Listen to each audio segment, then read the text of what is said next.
April 1st, April Fool's Day. Playing a light-hearted joke on our friends and family on April 1st is one thing, but here are 7 rather more elaborate pranks that have well and truly gone down in the Historical Hall of Fame. The first one, the Great Spaghetti Harvest.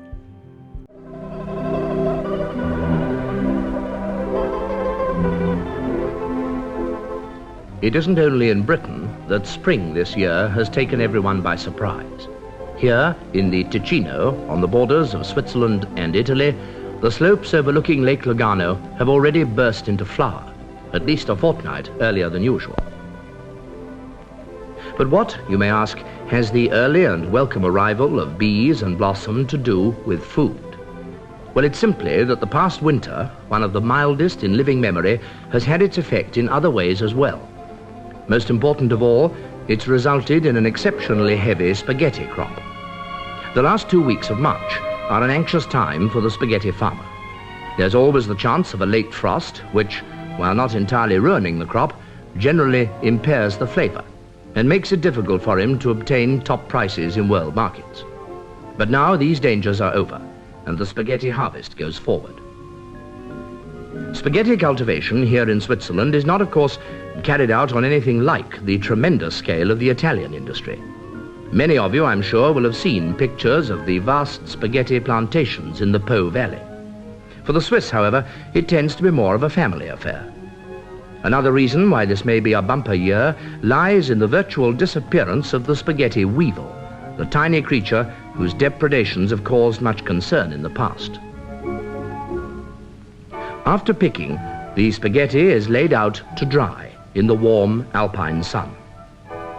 Many people are often puzzled by the fact that spaghetti is produced at such uniform length, but this is the result of many years of patient endeavor by plant breeders who've succeeded in producing the perfect spaghetti. And now the harvest is marked by a traditional meal.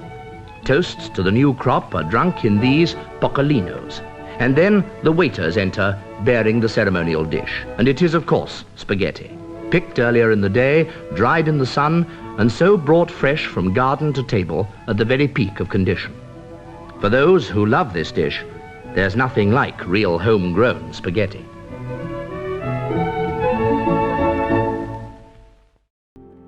In 1957, the BBC pulled off what still ranks as number 1 of the most famous April Fool's Day gags of all time. 8 million people tuned in to watch Panorama's 3-minute feature on the Swiss spaghetti harvest. After an unseasonably warm winter brought an end to the dreadful spaghetti weevil pest control issue, the region of Ticino near the Italian border was said to have yielded an exceptionally heavy spaghetti crop. The footage showed people picking strands of spaghetti off trees and bushes before tucking into their homegrown feast. The prank occurred long before pasta became a staple in the average British diet, making the audience ripe for the picking.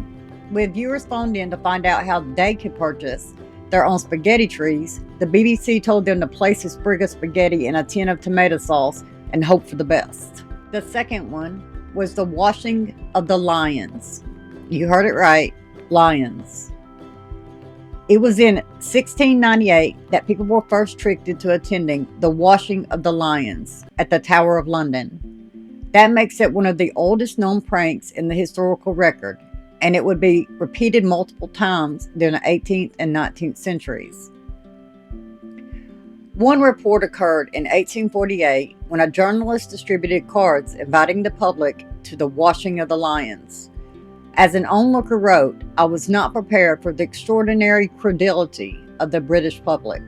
They flocked up in shoals to see the lions washed. The warders were almost at their wits' end. They had the bits of plasterboard flourished in their faces with angry gestures and angrier imprecations by the indigent crowd of sightseers and seekers. They were mad because there really wasn't any washing of the lions. The third one, the big joke, goes down to Big Ben Goes Digital. In 1900, the BBC World Service announced that London's most famous landmark was getting a facelift. The broadcaster told listeners that to help tourists tell the time, the Big Ben clock tower would be going digital and would henceforth be known as Digital Dave. The new and improved monument wouldn't just tell the time, it would also issue a 5-minute news bulletin every night. On top of that, the iconic bongs would be replaced with beeps. While some listeners clocked that this was April Fool's jest, many others rang in to express their outrage. A BBC spokesperson commented, "Surprisingly, few people thought it was funny." Number 4 goes to the incredible color television hack. In 1962, years before color television was rolled out in Sweden, viewers of television were tricked into believing they could transform their black and white screens with an easy DIY hack. Kiel Stenson, a technical expert, went into intricate detail on how stretching a mesh sheet over their screens could bend the light waves, allowing viewers to see in full Technicolor. Luckily, this could be easily achieved with an item found in many homes: nylon stockings. As it was the only TV network in Sweden at the time, enjoying the trust of the population, thousands of people fell for it. Number 5. The Jovian-Plutonian effect. Renowned astronomer and beloved presenter of The Sky at Night, Patrick Moore, had the credibility and stern air of authority which allowed him to pull off a prank that was out of this world. In 1976, Moore told radio listeners that due to a rare planetary alignment of Pluto and Jupiter, the Earth would experience a shift in its gravitational forces that morning, allowing them to float into the air. At precisely 9:47 a.m., Moore instructed the listeners to jump now. Within minutes, calls were coming in reporting that they had felt the impact of the Jovian-Plutonian effect. One caller claimed that she and her 11 friends had orbited gently around the room. Another complained that he had risen so high that he hit his head on the ceiling and demanded compensation. Number 6. Edison's miraculous machine. In the year following his invention of the phonograph in 1877, the New York Graphic jumped on the opportunity to trick their readers into thinking Thomas Edison had created a new machine capable of turning dirt into meat and water into wine. "Edison invents a machine that will feed the human race," ran the sensational headline. It was, of course, a total fabrication. The writer even admitted this at the end of the article, concluding that he woke up and it was all a dream. This didn't stop several American newspapers from reprinting the story, believing it would be true. In the next edition, the Graphic condemned the hasty reading by their gullible audience under the tongue-in-cheek caption, "They bite." And last but not least, the fake volcanic eruption. One of the most audacious pranks of all time was the fake eruption of Mount Edgecombe volcano in Alaska. It was carried out by a media outlet by a local logger named Oliver Porky Bakar and was a hoax years in the making. Bakar diligently collected 70 tires, which he stashed away in an airplane hangar, waiting for an April Fool's Day with clear enough skies and the right weather conditions to pull off his plan. That day came in 1974 when Bakar used a chartered helicopter to deposit the tires into the volcano's crater. He then doused them with fuel and set them alight, causing a satisfyingly thick and ominous plume of smoke to billow up. Local townsfolk rushed into the streets, fearful that the long-dormant volcano was going to blow. While the police and fire service were in on the joke, Bakar had forgotten to inform the Coast Guard.